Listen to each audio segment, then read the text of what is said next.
वो कोर्ट का एक प्रोसेस होता है। अगर आप छोड़ते हैं तो आपको भरण पोषण के लिए कुछ दिया जाता है, जो पति द्वारा दिया जाता है। अगर आप पता नहीं कैसे लोग हैं, समझते नहीं है कि अगर मैं ना भी मांगूं तो मुझे मेरे पति में जो है वो मेरा अधिकार बनता है, तो मेरा अधिकार है वो, और मैंने मांगा नहीं है। अगर ऐसा कुछ होता तो वो एक प्रोसेस होता है जो पत्नी के भरण पोषण के लिए दिया जाता है। आप बताइए, आज समाज से मैं पूछती हूँ कि अगर मुझे पवन जी छोड़ देते हैं तो मुझे मेरे पास कुछ है जीने के लिए? मैं BA फर्स्ट ईयर में थी जब मेरी शादी हुई थी, तो मुझे तो अपनी पढ़ाई भी पूरी करने का टाइम नहीं दिया गया। यहाँ पे पापा से बोला गया कि पेपर था जब मेरी शादी हुई थी, उसके 10 दिन बाद मेरा एग्जाम था। मुझे बोला गया कि आपको आगे हम लोग शादी के बाद पढ़ने देंगे, और शादी के 10 बाद हमसे बोला गया कि आप अपने पापा को फोन करके बोल दीजिए कि आप नहीं पेपर नहीं देना चाहती हैं, पवन सिंह से शादी हुई आपकी, आप आगे पढ़ेंगी, लोग क्या कहेगा। ये सारी चीजें ऐसे ऐसे दबाव देके मुझे पढ़ने भी नहीं दिया गया।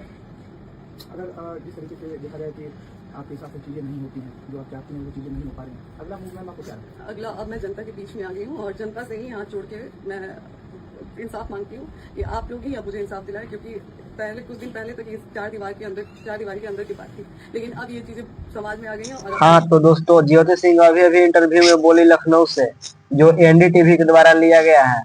फुल इंटरव्यू जल्द आने वाला है, इसलिए इस चैनल को सब्सक्राइब नहीं किए हैं तो सब्सक्राइब कर लीजिए, क्योंकि इस चैनल पर इस तरह का वीडियो हमेशा आता रहेगा। और ज्योति सिंह ये भी बोली कि अगर पवन सिंह नहीं रखेंगे तो कौन रखेगा मुझे, पूरा तड़प तड़प के बोल रही है। आप लोग का क्या राय है, एक बार कमेंट में बताइए। और फुल इंटरव्यू जल्द आने वाला है इसी चैनल पे, इसलिए सब्सक्राइब कर लीजिए जल्दी। Thank you.